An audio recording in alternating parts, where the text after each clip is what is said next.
మినిష్ గారు Simhachalam important sir. School కూడా ఇది సార్ సింహాచలం స్కూల్ గురించి చెప్పారు. చాలా ఇంపార్టెంట్ స్కూల్ సార్. అధ్యక్ష, అంటే గంట శ్రీనివాసరావు గారు అడిగిన ప్రశ్న సమాధానం చెప్పే ముందు అంటే గౌరవ సభ్యులందరూ ఉన్నారు కనుక వాళ్ళు ఉద్దేశించి ఒక విషయం చెప్పదలుచుకున్న అధ్యక్ష, మనకున్న 175 నియోజకవర్గాల్లో 169 గవర్నమెంట్ డిగ్రీ కళాశాలలు ఉన్నాయి అధ్యక్ష. 49 నియోజకవర్గాలు ఒక్క డిగ్రీ కళాశాల కూడా లేదు అధ్యక్ష. 91 నియోజకవర్గాలు కనీసం ఒకటి ఉంది అధ్యక్ష. 27 నియోజకవర్గాల్లో 2 ఉన్నాయి అధ్యక్ష. 8 నియోజకవర్గాల్లో 3 గవర్నమెంట్ డిగ్రీ కళాశాలలు ఉన్నాయి అధ్యక్ష.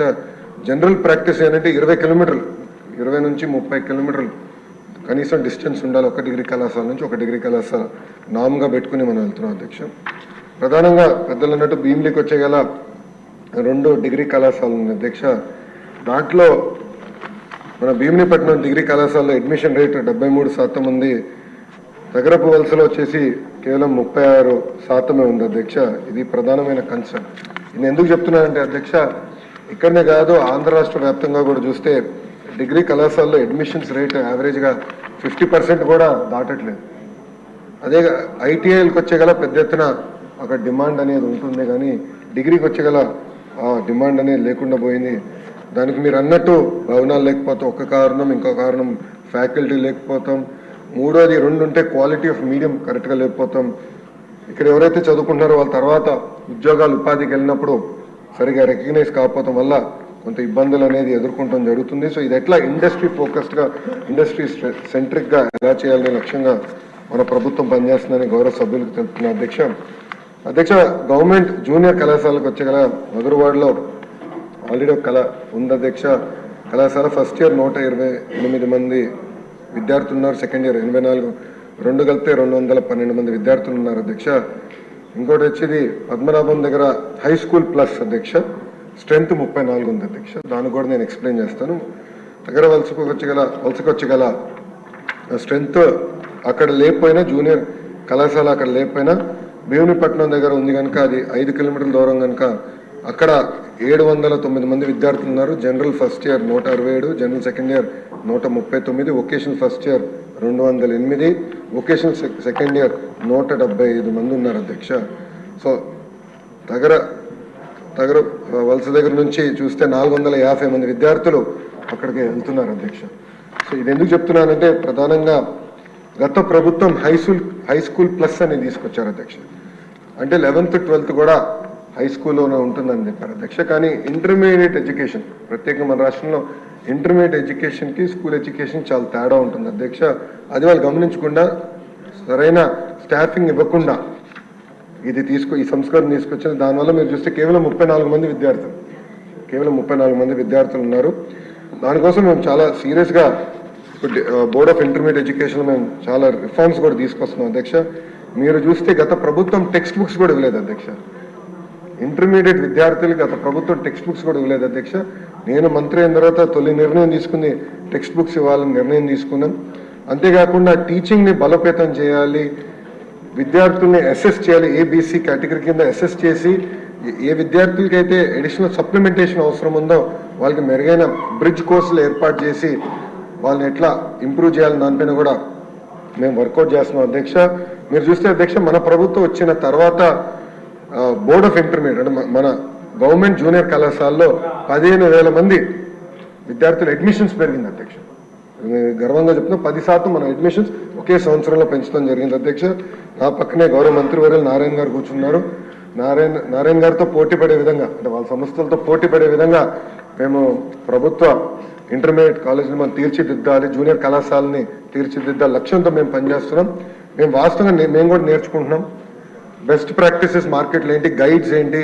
ఇన్ఫ్యాక్ట్ మంత్రి గారిని స్వయంగా నేను అడుగుతాం జరిగింది, మీరు ఇన్పుట్లు ఇవ్వండి, మేము మోడర్నైజ్ చేయాలనుకుంటున్నాం, సరైన మెటీరియల్ ఇవ్వాలనుకుంటున్నాం. అంటే గౌరవ మంత్రి గారు కూడా నిన్న మాకు ఒక వర్క్షాప్ పెడితే గౌరవ మంత్రి గారు ముఖ్య అతిథిగా వచ్చి కొన్ని సలహాలు సూచనలు కూడా మాకు ఇష్టం జరిగింది.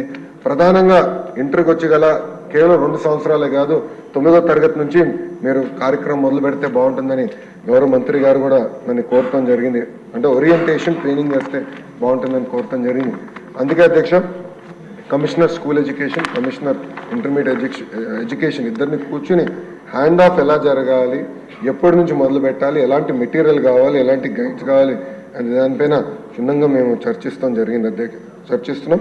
దాన్ని త్వరలోనే మేము అమలు చేస్తామని ఈ సభాముఖం మీకు హామీ ఇస్తున్నాను అధ్యక్ష. మన గంటా శ్రీనివాస్ గారు చెప్పినట్లు బిల్డింగ్స్, ఫ్యాకల్టీ, అదేవిధంగా రెసిడెన్షియల్ కళాశాల ద్వారా స్పీకర్ గారు కూడా నా దృష్టికి తీసుకొచ్చారు. దాన్ని చాలా సీరియస్గా తీసుకుంటున్నాను అధ్యక్ష. నా ఆలోచన ఏంటంటే ఒక డాష్ బోర్డ్ ఏర్పాటు చేసి స్కూల్స్ అన్ని ఒక ర్యాంకింగ్ మెకానిజం పెడదామని. ఏ కేటగిరీ స్కూల్స్ ఏంటి, B category, C category, D category schools ఏంటి. సో డి కేటగిరీ స్కూల్స్ని సి కేటగిరీ తీసుకురావాలి, సి కేటగిరీ స్కూల్స్ని బి కేటగిరీ తీసుకురావాలి. ఇన్ఫ్రాస్ట్రక్చర్ ఒక భాగం అవుతే ఉపాధ్యాయులు అంటే ఎంతమంది ఉపాధ్యాయులు ఉన్నారు అది రెండో భాగం, మూడో భాగం అవుట్కమ్ ఏంటి అంటే ఫండమెంటల్ లెర్నింగ్ అవుట్కమ్స్ ఎంతవరకు ఉన్నాయి, పిల్లలు ఎంతవరకు పర్ఫామ్ చేయగలుగుతున్నారు, దానిపైన కూడా క్షుణ్ణంగా మేము అది టెస్ట్ కూడా ఏర్పాటు చేసి అది ట్రాన్స్పరెంట్గా అటు పక్కన ఉపాధ్యాయులకి ఇంకో పక్కన విద్యార్థులు తల్లిదండ్రులు కూడా తెలియజేయాలని లక్ష్యంతో మేము పనిచేస్తున్నాం అధ్యక్ష. ఈ సభాముఖంగా గౌరవ సభ్యులు కూడా నేను కోరుతున్నాను అధ్యక్ష. డిసెంబర్ మొదటి వారంలో మెగా పీటీఎం ఏర్పాటు చేస్తున్నాం. గౌరవ సభ్యులందరూ దాంట్లో పాల్గొవాలని ఈ సభాముఖం కోరుతున్నా అధ్యక్ష. అంతేకాకుండా గౌరవ సభ్యులు కూడా నేను నోటు పంపిస్తాను అధ్యక్ష. ప్రతి సభ్యుడు కంపల్సరీగా ప్రభుత్వ పాఠశాలలకి నెలకి నీ పాఠశాల వెళ్ళి మాకు ఒక రిపోర్ట్ ఇస్తే ఆ రిపోర్ట్ చూసి మార్పులు చేర్పులు ఏం చేయాలో అనే దానికి నాకు ఫీడ్బ్యాక్ ఇస్తుంది అధ్యక్ష.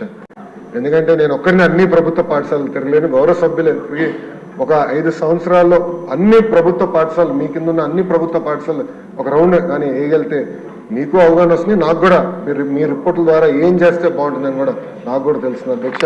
దయచేసి ఇది గౌరవ సభ్యులు కూడా సీరియస్గా తీసుకోవాలని ఈ సభాముఖంగా కోరుకుంటే ఆ నోట్ త్వరలోనే గౌరవ సభ్యులకి నేను డైరెక్ట్గా పంపిస్తాను. అనిత్ గారు